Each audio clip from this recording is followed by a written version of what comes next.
हमने शहर को दी एक नई पहचान, हम हैं सिंघानिया बिल्डकॉन।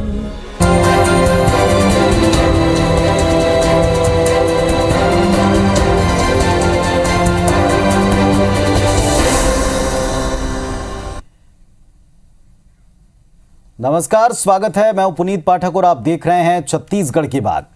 आज बात दुनिया के सबसे बड़े राजनीतिक दल की करेंगे। भारतीय जनता पार्टी 6 अप्रैल 1980 को अस्तित्व में आई।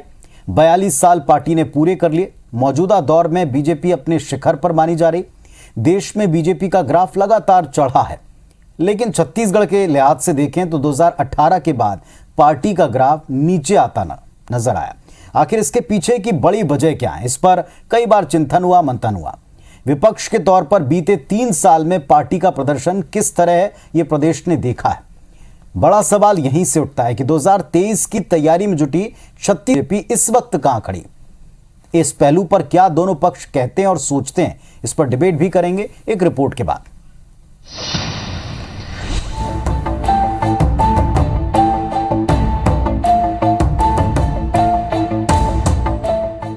कभी लोकसभा चुनाव में मात्र 2 सीटें जीतने वाली बीजेपी आज पूरे देश की कमान संभाल रही है। 16 राज्यों में भी उसकी सरकार है। लेकिन जहां तक छत्तीसगढ़ में 15 साल सत्ता में रहने के बाद विपक्ष में बैठे बीजेपी का सवाल है, तो वो हमेशा बिखरी हुई नजर आई। बीते 3 साल में वो ना तो सरकार के खिलाफ कोई बड़ा मुद्दा उठा पाई, ना ही एक आक्रामक विपक्ष की भूमिका निभा पाई, जिसका नतीजा है कि 2018 के बाद हुए तीनों उपचुनाव में एक भी सीट पर उसे सफलता नहीं मिली। निकाय और पंचायत चुनाव में भी पार्टी की सारी रणनीति फेल हुई, जिसे लेकर सत्तारूढ़ कांग्रेस भी तंज कस रही है कि गुटबाजी की शिकार बीजेपी का पतन निश्चित है। भारतीय जनता पार्टी का पराभव निश्चित है, क्योंकि वो शिखर में पहुंच गए हैं और उसके बाद और कोई रास्ता नहीं है। तो बहुत जल्दी ये ढलान पे अभी जिस प्रकार से भारतीय जनता पार्टी चल रही है, नेता प्रतिपक्ष का अलग गुट, ये गुटों में बटा हुआ भारतीय जनता पार्टी है। और अब उनको समझ में आ रहा है, वो पहले भारतीय जनता पार्टी जब सत्ता में थी तो कांग्रेस पार्टी के बारे में बहुत बात करती थी, लेकिन आज वो बात नहीं कर पा रही, इसलिए क्योंकि उनके घर में खुद ऐसी स्थिति उत्पन्न हो चुकी। जाहिर है छत्तीसगढ़ में 3 साल बाद भी कांग्रेस हर चुनाव में बीजेपी पर बीज साबित हुई है। दूसरी ओर एक के बाद एक करारी हार से बीजेपी खेमे में खलबली मची हुई है। हालांकि पूर्व मंत्री बृजमोहन अग्रवाल का कहना है कि बीजेपी ने पिछले 3 साल के दौरान विपक्ष में रहते हुए जनहित के कई मुद्दे सड़क से लेकर सदन तक उठाए हैं। भारतीय जनता पार्टी 3 साल से विपक्ष में है और लगातार सरकार के खिलाफ में आंदोलन कर रही है, मुद्दे उठा रही है और जनता में जागृति पैदा कर रही है। और भारतीय जनता पार्टी 2023 में यहाँ अपनी सरकार बनाएगी। बीजेपी लाख दावे करे कि वो जनता से जुड़े मुद्दों को लगातार उठाकर कांग्रेस सरकार को घेर रही है, लेकिन चुनाव के नतीजे बताते हैं कि पार्टी का ग्राफ 2018 के बाद लगातार गिरा है। इसके पीछे कई वजह गिनाई जाती हैं। अब जब मिशन 2023 के लिए बीजेपी चुनावी मोड में है, तो सवाल उठ रहा है कि इस वक्त वो कहां खड़ी है। राजेश मिश्रा, IBC 24, रायपुर। तो 42 साल के सफर में विपक्ष में जब स्टेट अलग हुआ बना, इसके बाद लंबे समय तक सत्ता चलाने के बाद जब विपक्ष में भारतीय जनता बैठी, तो ऐसी स्थिति क्यों कि सारे देश में शिखर पर है, लेकिन यहां वो कहां खड़ी है, ये सवाल बार बार उठते हैं। हमारे साथ इस विषय पर चर्चा के लिए दोनों पक्षों से 2 बड़े सबल नेता हैं। सुशील आनंद शुक्ला साहब हैं, संचार प्रमुख हैं, कांग्रेस पार्टी का पक्ष इस मंच पर रखेंगे।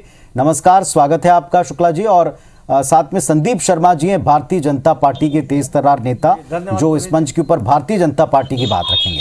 संदीप जी नमस्कार, आपका भी बहुत स्वागत है। शुरुआत आज चूंकि बीजेपी की हम कर रहे हैं बातचीत, तो आप ही से करेंगे। संदीप जी, भारतीय जनता पार्टी विपक्ष के तौर पर इन 3 सालों में आपको कहां दिखाई पड़ती है?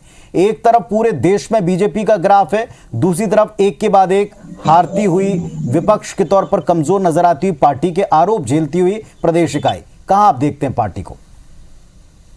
देखिए पुनीत जी, ऐसा नहीं है, हम 2018 का चुनाव जरूर हार गए, हमारी सीटें भी कम आई, लेकिन तकनीकी दृष्टिकोण से अगर आप देखेंगे तो भारतीय जनता पार्टी का बेस वोट जो हमारा 33-34% है, वो हमारा नहीं खसता। हम 33% वोट हम पिछले चुनाव में पाए, जो एक हमारा बहुत बड़ा मजबूत आधार है।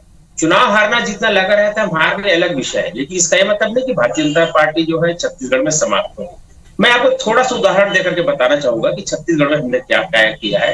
ये जो पिछला नगर निगम का चुनाव हुआ, आप उसमें देखेंगे कि नगर निगम के जो हमारे चुनाव हुए उसमें 190 सीटों पर चुनाव हुआ था। जब भी पिछला चुनाव हुआ, उस 90 सीटों में से भारतीय जनता पार्टी और गैर कांग्रेस जो अन्य दल थे, निर्दलीय, उनको 93 सीट मिली और कांग्रेस को 97 सीट मिली। अगर इसमें देखेंगे तो कांग्रेस की जीत की जो रेटिंग है वो 52% रही, जबकि इनके विधानसभा के समय ये 80% इनकी जीत की रेटिंग रही है नगरीय क्षेत्रों में भी। उसी तरह से नगर पालिका के जो अभी पिछला चुनाव हुआ, जिसमें 90 सीटों पर चुनाव हुआ, अलग अलग मिलाकर के जो पार्षद थे, उसमें 46 सीटों पर कांग्रेस जीती है और 44 सीटों पर, जिसमें 34 सीट जो है भारतीय जनता पार्टी की थी और बाकी जो है अन्य निर्दलीयों की। इस तरह से देखें तो गैर कांग्रेसी सीटें जो है 44 थी।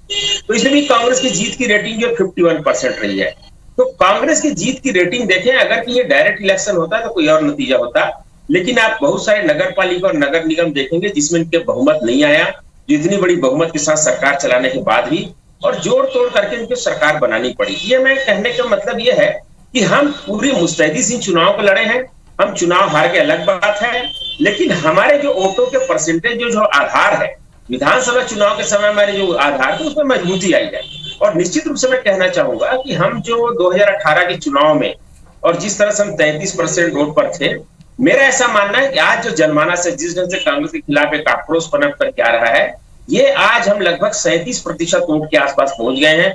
और आने वाले जो समय जो बचा है, लगभग 1.5 साल का, पौने 2 साल का, इसमें हम निश्चित रूप से कांग्रेस को पीछे कर देंगे और आने वाला जो 2023 का चुनाव है, निश्चित रूप से भारतीय जनता पार्टी चुनाव जीतने जा रही है। आपने जितने भी आंकड़े दिए उनसे कोई इनकार नहीं है संदीप जी, लेकिन आप भी जानते हैं कि आप ही की पार्टी का आधिकारिक वर्जन है कि जब कभी भी आप चुनाव लड़ते हैं, चुनाव की कसौटी पर जाते हैं, तो कहां आप सत्ता प्राप्त कर पाते हैं, कहां आप सरकार बना पाते हैं, वो इंपॉर्टेंट है। ऐसे कई स्टेट, कई चुनाव, कई उपचुनाव एग्जाम्पल के तौर पर गिनाए जा सकते हैं जहां बीजेपी को वो नंबर्स नहीं मिले, लेकिन वो सरकार बना पाई, चला पाई और किसी भी तरीके से तत्परता से वो आगे निकल गई। वैसी तत्परता यहां नहीं दिखाई पड़ती। चुनाव दर चुनाव आपके एक नंबर पर बने रहना, फिर सीधे 15 पर आना, फिर अब इसके बाद यह स्थिति होना कि अगले चुनाव में आपके पास में वास्तव में कोई ठोस मुद्दा है कि नहीं है। क्या ये पार्टी की प्रदेश इकाई के लिए चिंता की बात नहीं? नहीं, देखिए, हमारे पास बहुत से मुद्दे हैं। आप देखेंगे पुनीत जी, अभी जो पिछला सत्र चला है, इसमें बहुत सारे सवाल जो पूछे गए हमारे माननीय मुख्यमंत्री जी से, वो किसी का जवाब नहीं पाए। आपको पता होगा जब डीएमएफ के जो उसका ऑडिट का जो मामला था, उस पर सवाल पूछे गए, जहां पर काफी भ्रष्टाचार की जो बू आ रही है, वो निरुत्तर हो गए। नौकरी के मामले में जो सवाल पूछे गए उसमें निरुत्तर हो गए। कानून व्यवस्था के मामले में भी जो स्थिति बहुत बद से बदतर होती जा रही है। शराब का मामला तो इतना मतलब प्रदेश को बर्बाद कर रहा है कि आम जनमानस में इसका बहुत आक्रोश है। इस बात को लेकर के दैनिक वेतनभोगी कर्मचारी और तमाम कर्मचारी, आज जाकर के देखिए रायपुर में कितने लोग जो हड़ताल पर बैठे हुए हैं। रेडी टू ईट बनाने वाली हमारी जो 22,000 महिलाओं का काम इन्होंने छीना, और आज के समाचार पत्रों में भी है कि रेडी टू ईट जो इन्होंने जिनको ठेका दिया है बाहर के कंपनी को, वो आज तक उसका सामान नहीं पहुंचाया है। और लोगों को जो कुपोषण का मामला है वो छत्तीसगढ़ में कितना तेजी से बढ़ रहा है। तो आज हमारे पास मुद्दों की एक बहुत बड़ी फेरिस्त आ गई है। हम निश्चित रूप से सारे मुद्दों को लेकर के और बहुत कड़ाई से हम कांग्रेस का प्रतिकार करेंगे, और आप देखेंगे 2 साल के भीतर हम कांग्रेस को निश्चित रूप से घुटने पर ला करके दम लेंगे। और ठीक है, लोग विधानसभा चुनाव के बाद सरकार उनकी है, तो छोटे मोटे चुनाव में जनता का रुझान जो है सत्ता पक्ष की तरफ जाते हैं, इसलिए छोटे मोटे चुनाव जीत लेना अलग बात है। लेकिन इनकी असली परीक्षा जो आने वाली विधानसभा में होगी, और उस विधानसभा चुनाव में ये सरकार जाएगी, मैं आपको बता रहा हूं। चलिए, आपने जितने भी मुद्दे गिनाए, लेकिन एक सवाल यहाँ मुद्दों पर से भी उठता है कि एक तरफ आपके पास इतने मुद्दे हैं, लेकिन जब चुनाव में जाते हैं तो धर्मांतरण का मुद्दा उठाया जाता है, धर्म से रिलेटेड मुद्दे उठाए जाते हैं, ध्रुवीकरण करने वाले विषय उठाए जाते हैं, इस पर भी सवाल उठाए। मैं उन पर आऊंगा, आता हूं आपके पास, संदीप जी लौट कर आता हूं आपके पास, लेकिन अभी थोड़ा सुशील जी को सुनते हैं। सुशील आनंद शुक्ला साहब, जिस तरह आपने सुना, बीजेपी अपना स्थापना दिवस मना रही है, पूरे देश में एक रिकॉर्ड, और प्रदेश में छत्तीसगढ़ में जो स्थिति है इस समय बीजेपी की, वो किसी के छिपी हुई नहीं है। आपको क्या लगता है, विपक्ष के तौर पर भारतीय जनता पार्टी को आप किस तरह देखते हैं? सत्ता पक्ष में तो देखा है प्रदेश ने। निश्चित तौर पर पुनीत जी, भारतीय जनता पार्टी के स्थापना दिवस पे मैं आपके माध्यम से भारतीय जनता पार्टी के नेताओं को, कार्यकर्ताओं को शुभकामना देता हूं। लेकिन जहां तक छत्तीसगढ़ का सवाल है, तो आप देखिए, छत्तीसगढ़ में 2018 के विधानसभा चुनाव के बाद 2018 में भारतीय जनता पार्टी यहां पे छत्तीसगढ़ में 3/4 बहुमत से चुनाव हारी थी। उसके बाद लगातार कांग्रेस पार्टी के प्रति जनता का विश्वास लगातार बढ़ते गया। आप देखिए, जैसे ही चुनाव खत्म हुए उसके कुछ महीनों के अंदर हमने चित्रकूट का उपचुनाव जीता, उसके बाद दंतेवाड़ा का उपचुनाव जीता, फिर मारवाही का उपचुनाव जीता। उसके बाद प्रदेश में नगरीय निकाय के पहले चरण हुए जिसमें भारतीय जनता पार्टी एक भी महापौर का चुनाव नहीं जीत पाई। नगरीय निकाय के दूसरे चरण हुए जिसमें 14 निकाय में चुनाव हुआ, भारतीय जनता पार्टी मात्र एक जगह, वो भी टास्क के आधार पर चुनाव जीती। तो 36 पंचायतों के चुनाव हुए, भारतीय जनता पार्टी कहीं भी पंचायत का चुनाव नहीं जीत पाई। एक भी नगर पंचायत का अध्यक्ष भारतीय जनता पार्टी, एक भी जिला पंचायत का अध्यक्ष भारतीय जनता पार्टी का नहीं बना। तो भारतीय जनता पार्टी के प्रति जनता का जो अविश्वास था वो 2018 के बाद 3/4 बहुमत से हारने के बाद लगातार जनता का विश्वास इनके प्रति बढ़ते गया। उसका कारण यह है कि रचनात्मक विपक्ष की भूमिका भी भारतीय जनता पार्टी निभा पाने में असफल साबित हुई। दूसरा जो कारण यह था कि 15 साल के इनके कुशासन के बाद, इनके भ्रष्टाचार के बाद जनता को ऐसा लगा कि एक ऐसी सरकार आई है जो उनके हित के बारे में सोचती है, जो उनकी सांस्कृतिक समृद्धि के बारे में सोचती है, जो उनकी आर्थिक समृद्धि के बारे में सोचती है। हमारी सरकार ने ऐसे निर्णय बनाए, ऐसी योजनाएं बनाई जिससे छत्तीसगढ़ के आम जनमानस का भला हो, छत्तीसगढ़ के आम आदमी की आर्थिक समृद्धि हो। और यही कारण है कि आज छत्तीसगढ़ की बेरोजगारी दर 0.6% है। आज जब छत्तीसगढ़ का किसान अपना धान 2500 में बेचता है तो भारतीय जनता पार्टी के केंद्रीय मंत्री छत्तीसगढ़ में आके बोलते हैं कि 2500 में धान की खरीदी होगी तो छत्तीसगढ़ दिवालिया हो जाएगा। ये भारतीय जनता पार्टी की जो मानसिकता है, इस मानसिकता के कारण छत्तीसगढ़ में भारतीय जनता पार्टी अपना जनाधार और ज्यादा खोते जा रही है। आप देखिएगा खैरागढ़ के उपचुनाव के नतीजे आने वाले हैं कि किस प्रकार की स्थिति भारतीय जनता पार्टी वहां मुंह के खाएगी। क्योंकि जब एक किसानों के खिलाफ बात करेंगे, युवाओं को 5 लाख युवाओं को रोजगार मिला हमारी सरकार के समय, पिछले 3.25 साल में 5 लाख युवाओं को रोजगार मिला। सरकारी नौकरी के द्वार जो इन्होंने बंद कर दिए थे उसको हमारी सरकार ने खोला। शिक्षा के क्षेत्र में हमारी सरकार ने, स्वास्थ्य के क्षेत्र में, रोजगार के क्षेत्र में किसानों के लिए काम किया, किसानों को कर्ज मुक्त किया गया। मजदूरों को, छत्तीसगढ़ अकेला ऐसा राज्य है जो मनरेगा के माध्यम से मजदूरी देता है। हमने आदिवासियों को उन्नति के लिए लगभग 62 लघु वनोपज की खरीदी की। देश का 72% लघु वनोपज छत्तीसगढ़ अकेले खरीदा है। तो ये जो योजनाएं बनाई गई जिससे आम आदमी का जीवन स्तर उठा, उसके कारण छत्तीसगढ़ की कांग्रेस की सरकार के प्रति लोगों का भरोसा बढ़ा है। और दूसरा जो महत्वपूर्ण चीज है भूपेश बघेल मॉडल, वो मॉडल जहां पे कि किसानों को 2500 देने के बाद छत्तीसगढ़ की जीडीपी बढ़ती है, छत्तीसगढ़ की बेरोजगारी दर कम होती है। और वहीं पे एक भारतीय जनता पार्टी का मॉडल है जिसमें केंद्रीय मंत्री आके कहता है कि यदि 2500 रुपए देंगे तो छत्तीसगढ़ दिवालिया हो जाएगा।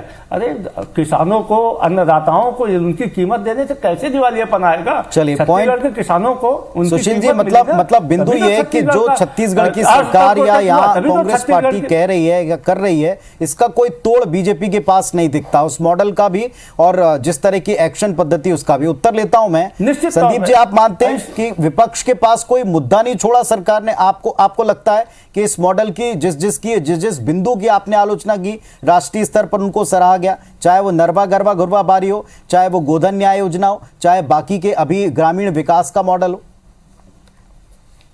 देखिए पुनीत जी, नरवा गरवा घुरवा बारी तो इनका पूरी तरह से चौपट हो गया, इसमें कोई काम नहीं हुआ है। जानवर जो है सड़क पर घूम रहे हैं, जाकर के उत्तर प्रदेश में बड़ी बड़ी बात की, किसी ने उनकी बात को सुना नहीं। और उत्तर प्रदेश में जो 7% वोट मिला तो वो भी 2% में आ गया। हालांकि मुझे उस पर नहीं कहना चाहिए, वहां का मामला अलग है, मुझे छत्तीसगढ़ पर रहना चाहिए।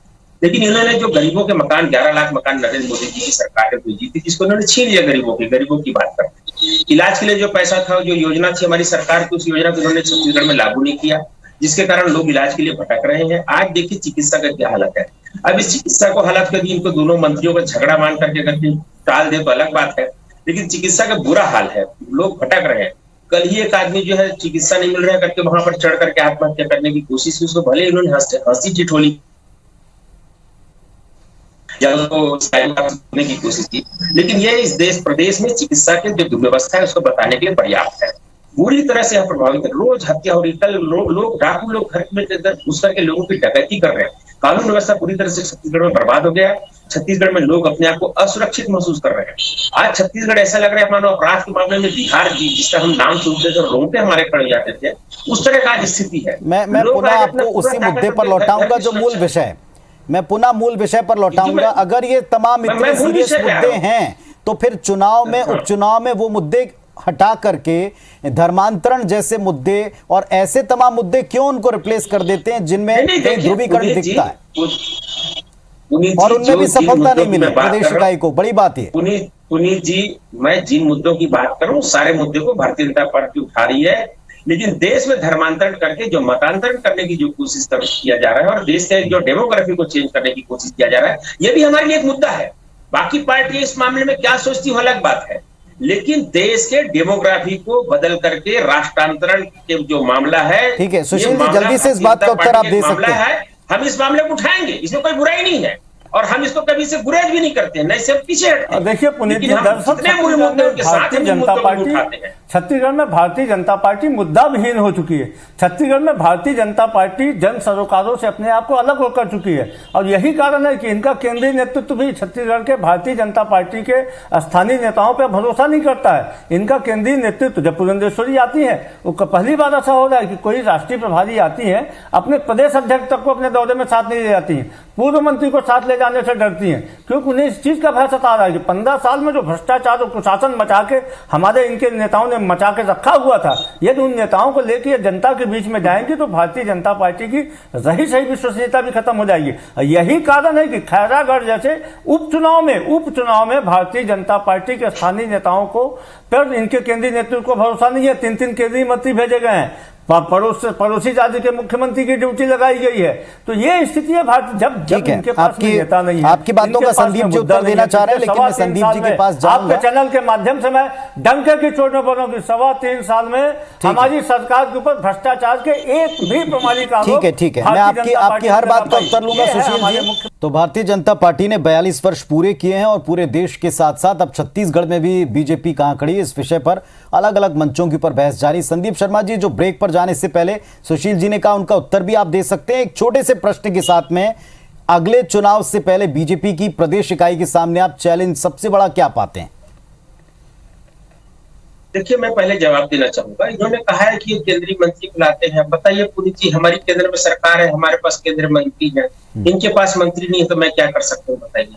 इनके पास रहता तो ये भी लाते, अब नहीं ला सक रहे हैं। इन्होंने राज्य के 11-12 मंत्री को मुख्यमंत्री लगाया है, अपने 75-70 कितना बताते हैं लोग, 67 विधायकों को लगाया, कितने जिला पंचायत को लगाया। हमें कोई आपत्ति नहीं, जिसको लगाना है लगाए। हमारे पास जो है हम उसको लगा रहे हैं। हमारे पास राज्य के सारे नेता लगे हुए, पूर्व मुख्यमंत्री लगे हैं, विधानसभा अध्यक्ष लगे हैं, हमारे 15 विधायक लगे हैं, हमारे जिला के सब अध्यक्ष लगे हैं, प्रदेश के पदाधिकारी लगे हैं, केंद्र के मंत्री भी आ रहे हैं। अब इनको क्यों पीड़ा हो रही है मेरे को नहीं समझ में आ रही है। तो खैर ठीक है, जो भी है, लेकिन हमारे पास जो संसाधन है उसको लगाएंगे। आप कह रहे हैं कि प्रदेश में हमारी क्या चुनौती? हमारा संगठन का ढांचा काफी मजबूत है। हमारे सभी जिला संगठन की इकाइयां हमारी गठित हो रही है, दुरुस्त कर रहे हैं हम। हमारे 404 जो मंडल है, सब मंडल में हमारे भारतीय जनता पार्टी की इकाइयां हम गठित कर रहे हैं। कुछ अंचलों में जहां पर किसी प्रकार की कठिनाई को छोड़ दिया जाए तो लगभग सब जगह 7 मोर्चे, हमारे 7 मोर्चा जो है मंडलों में मोर्चा की कार्यकर्ता लगा रहे हैं, हम बूथों में काम खड़ा कर रहे हैं। संगठनिक दृष्टिकोण से हमारे संगठन का एक जो रिफॉर्म करने का जो दौर है पूरी तरह से चल रहा है और एक मजबूत संगठनिक ढांचे के साथ एक बार फिर से हम 2023 के चुनाव में इनके सामने आएंगे। हमारा जो संगठनिक ढांचा है काफी कालांतर से मजबूत रहा है। भारतीय जनता पार्टी के जो लोग जुटे, हमारे कार्यकर्ता सब हमारे साथ है, कोई हमसे टूटा नहीं है। तो हम आने वाले समय में जनमानस का जो एक आक्रोश अभी चल रहा है पूरे प्रदेश में, उसको लेकर के हम फिर से चुनाव में आएंगे। और अभी आप जो बार बार छोटी छोटी चीजों को गिना रहे हैं, ठीक है, 100 सुनार का 1 लोहार का। 2023 में लोहार का बड़ा हथौड़ा पड़ेगा, बर्दाश्त करने के लिए कांग्रेसी भाई हमारे तैयार रहे। भारतीय जनता पार्टी जो पलटवार करने के लिए बिल्कुल तैयार खड़ी है और ये छोटे मोटे चुनाव जीत रहे हैं, ठीक है, सत्ता रहती है, सत्ता के प्रभाव में चुनाव जीते जाते हैं, उसमें कोई दो बात नहीं है।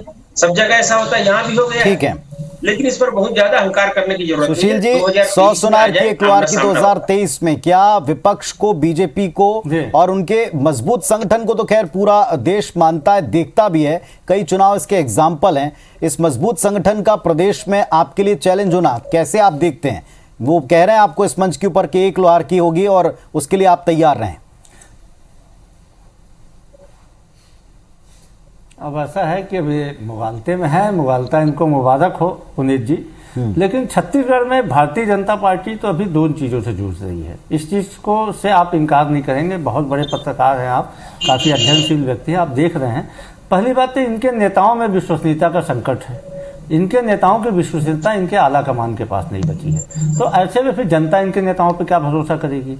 और दूसरा जो सबसे महत्वपूर्ण चीज है कि इनके पास में मुद्दों के दिवालियेपन से जरूर हैं। इनके पास मुद्दे ही नहीं है, मुद्दे क्रिएट करते हैं। कभी छद्म धर्मांतरण की बातें करते हैं जो जनता पूरी तरीके से खारिज कर देती है, कभी ये सांप्रदायिकता की बात करते हैं जो जनता पूरी तरीके से खारिज कर देती है। इनके पास जन सरोकारों के विषय उठाने के लिए है ही नहीं, ये सिर्फ नकारात्मकता में जीते हैं। तो ऐसी नकारात्मकता को लेकर जो जनता के पास जाएंगे, जनता इनको खारिज करेगी। संदीप जी, आप जल्दी से उत्तर दे सकते हैं, सुविधा भोगी हो चुके हैं, इतने ज्यादा भ्रष्टाचार और कमीशन खोजी में लिप्त रह चुके हैं, इनको भरोसा नहीं, इनके ऊपर जनता भरोसा नहीं करने वाली। और क्या जवाब इनके पास, 5 लाख युवाओं को रोजगार देने के इनके पास क्या जवाब है। इनके पास में 7,000 वादा किया गया था, बड़े नेता किस ढंग से उनके साथ विश्वासघात कर। देखिए मैं उसको कहा गया, बीच में बोलिए, ये गलत है, आपका प्रक्रिया गलत है। आप मुझे जवाब देने कहा गया है। सुशील जी आप बड़े, आप देखिए कांग्रेस के प्रवक्ता है बड़े, ये उचित नहीं है। आप देखिए ये उचित नहीं है। आपको मैं बता रहा हूँ, आपको चुप रहने की सुनना चाहिए था। जब मेरा नाम ले दिया था, आप अपना पार्टी के प्रदेश स्तर के प्रवक्ता है, आप उस डेकोरम को बना करके रखिए। मेरा जवाब सुनिए। मैंने कहा विश्वसनीयता का हमारे कहीं कोई सवाल नहीं है, विश्वसनीयता का सवाल कांग्रेस पार्टी मुझे नहीं मालूम। आज कांग्रेस पार्टी में ये समझ में नहीं आ रहा है कि लोग सोनिया गांधी सुने कि राहुल गांधी की सुने कि प्रियंका गांधी की सुने। अलग अलग समय में लोगों के पास अलग अलग लोगों के पास जाना पड़ रहा है। कौन कब क्या कहेगा। फाइनली आपने जितनी भी बातें की संदीप जी, आपने जितनी भी बातें की, सुशील जी आप मानते हैं ये चैलेंज बनेगा 2023 में? इस चैलेंज को एक्सेप्ट करते हैं आप कि वास्तव में इतना बड़ा संगठन जिसका दावा किया जा रहा है वो चैलेंज बनेगा? छत्तीसगढ़ भाई पिछले 3.25 साल से तो हमारी सरकार के खिलाफ एक भी आरोप लगाने का साहस भाजपा नहीं दिखा पाई, एक भी जन आंदोलन नहीं खड़ा कर पाई। उसका कारण है कि हमने इनको स्पेस ही नहीं दिया। हमने हर वर्ग के लिए काम किया। हमारी सरकार ने युवाओं के लिए काम किया, 5 लाख युवाओं को रोजगार दी। हमारी सरकार आने वाले 5 साल में 15 लाख युवाओं को रोजगार देने जा रही है। हमारी सरकार ने आदिवासियों के लिए काम किया। चलिए खैर 2023 भी दूर नहीं है, और जैसा आज पार्टी का स्थापना दिवस है, तो स्थापना दिवस के बाद में आज जो पार्टी कहती है कि हमारे पास एक मजबूत ढांचा है और मुद्दों की कमी नहीं है, और विपक्ष के नाते हम ये मुद्दे उठाते भी रहे। अब जनता कितना साथ देगी और किस पक्ष का साथ देगी ये जरूर कुछ वक्त के बाद स्पष्ट होगा, क्योंकि दोनों पक्ष अब जनता के बीच में जाहिर तौर पर हैं, क्योंकि आने वाले चुनाव की तैयारी दोनों पक्षों को करनी है। बहुत शुक्रिया, शुभकामनाएं आप दोनों पक्षों को। नमस्कार, धन्यवाद।